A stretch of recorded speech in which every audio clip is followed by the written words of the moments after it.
Hey, what's up, y'all? Coach Desan here with another video. And why should you do ball mastery? And when should you do ball mastery? Well, listen, what is ball mastery? At the end of the day, ball mastery is exactly what it sounds like. It is mastering the ball.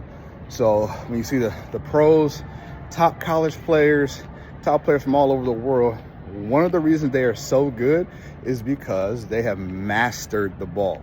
Right? One of the greatest masters of the ball is Ronaldinho. You can check out his highlights and just see what he does with the ball and how great he is with it.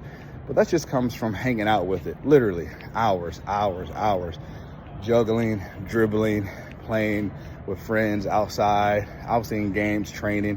It just comes from hours and hours inside the house. Be careful, don't want your mom to go off on you. But it just comes from hours and hours of hanging out with the ball. They mastered it, how it feels, what it looks like when it's coming towards you in the air, on the ground, fast, slow, bouncing at all types of crazy heights. So when we talk about ball mastery, that comes in a lot of different facets, in a lot of different ways. But ultimately, it's about how you manipulate the ball and what you tell the ball to do when you want it to do what you want it to do, essentially. So, yeah, that comes with Corver, right? You've heard that before. I've seen a lot of those drills, the Cruyffs, the L-turns, the pullbacks, the scissors, the fakes, just mastering ball. It comes with timing, right? Hanging out with it, dribbling. Can you use cones? Of course, right? There's newer ball mastery has to do with a lot of cones. I do them myself. I have my kids do them, the players that I train do them. It works. It helps you become better with the ball. Do you need cones to master the ball? You don't. But ultimately, ball mastery is mastering the ball. It is becoming comfortable with the ball as much as possible, whether that's dribbling, passing, shooting, controlling the ball on the ground, out of the air, first touch, second touch, all those things. That is ball mastery. So ultimately, how can you master the ball? Well, there's a lot of tutorials, a lot of things that are out there that can show you how to master the ball. I have some stuff out there on YouTube and social media and that I offer that helps you with ball mastery and mastering the ball. So once again, this is about you becoming more and more comfortable with the ball as best as possible. And when should you do ball mastery? People, you see a lot of drills online, or you see a lot of things that look good, but ultimately it's about when you should do them. Should you do them every day? Should you do them before every practice? Should you do them after practice? I won't say it doesn't matter, but sure, you do them as often as possible within your schedule, within your timeline, and also depending on what you need. I don't think you should ever get tired of ball mastery. Pros should continue to do ball mastery, and they do.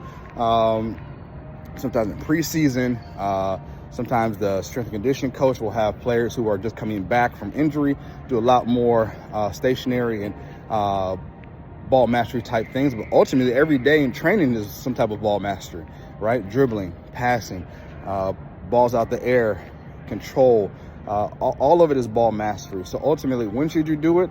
I believe you should just pick out the best time for you to pick out a set of activities, drills that you need to work on. Whether that's stationary, sometimes you need to stationary, or whether you're moving. Sometimes you need a lighter day, and that could require just a little bit more stationary ball mastery with some cones or without cones, right? Some in and outside of the foot touches, some pullbacks, some fast feet, things like that, where you're not doing a ton of movement, but you still are getting some touches on the ball. Sometimes it may require a little bit more.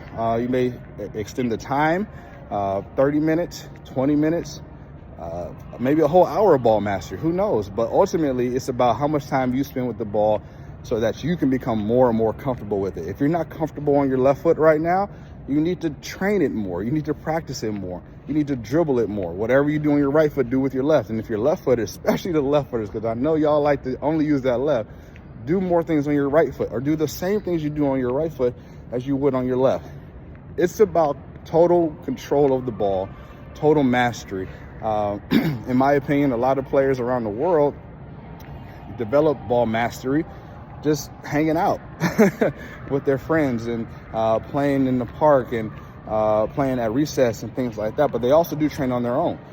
Go to Holland, at PSV, Ajax. Those fine order. They're doing tons of ball mastery within the training sessions.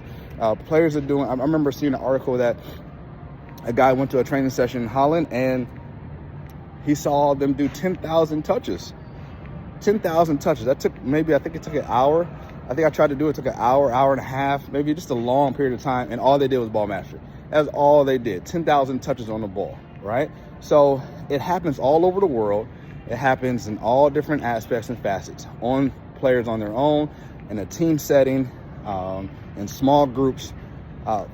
My suggestion is that you should incorporate it in your training weekly. Sometimes, for some daily, because some of y'all need a little bit more work, and that's just being honest. But ultimately, you need to master the ball. You need to hang out with it. Don't ever think you're too good for basic L turns and foot skills and Cruyffs and pullbacks and combination dribbles. And those things are the things that actually help players get better and beat players one-on-one. You know what I like?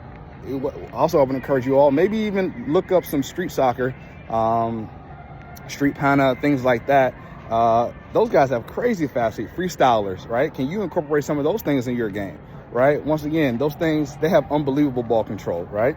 And so can you incorporate some of those things in your game so that you'll be able to control the ball in a setting where, you know, there's not too many people, but then also when it comes to game time or training, that you're able to just totally dominate your opponents and sometimes your teammates in training, because your ball control and your ball mastery is off the chain. So that was a lot, I know, but ultimately I just want you to take some time throughout your training regimen throughout the week and master the ball. Juggling is ball mastery as well.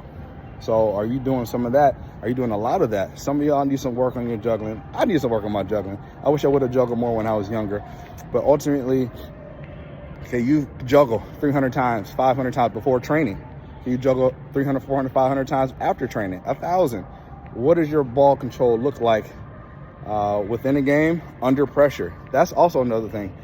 Under pressure, my goodness, ball mastery is so important, because you want it to get deep down into your heart and your subconscious, so where it becomes a part of you. So when the pressure comes and it's hot, it's very intense, and there's a lot going on in the game, you're able to pull off a move or a turn or something like that, a touch, because you've done it so many times on your own, so many times in training, so many times before training, so many times with your friends. You've pulled it off, you've done it, and so you're confident knowing that if you keep doing this in training or by yourself, it'll be easy in the game when it comes time to pull the move off or get past somebody or get out of a tight situation. So just wanted to share that with you. Appreciate you all hanging out with me, and once again, incorporate that ball mastery into your daily, your weekly regimen. Small touches, cone drills, things like that, to get as many touches on the ball. Pullbacks, use the bottom of your foot a ton, stop the ball, change direction, all those things. Figure out a length of time. Could be 10 minutes, 15 minutes, 5 minutes, 10 drills, whatever you believe you need to have sufficient mastery of that ball. And sometimes it's going to take a little bit longer than you realize, but ultimately that hard work will pay off, just like with anything. All right, y'all. I'll talk to y'all later.